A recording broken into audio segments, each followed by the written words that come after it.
অধিপতি তোমার কাছে শুধু এই বিনতি, শেষ বিচারের অধিপতি তোমার কাছে শুধু এই বিনতি, শেষ বিচারের কঠিন দিনে পদের ভুলে যেও না।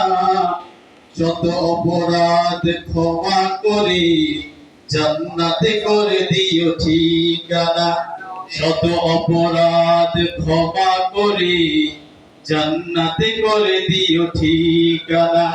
কবরের আযাব কত কঠিন সইতে আমি পারিব না, মৃত্যু যন্ত্রণা কত কঠিন সইতে আমি পারিব না। ওগো দয়াময় হে রাহিম, চাই যে তোমার শুধু করুণা। কবরের আযাব কত কঠিন সইতে আমি পারিব না, মৃত্যু যন্ত্রণা কত কঠিন সইতে আমি পারিব না।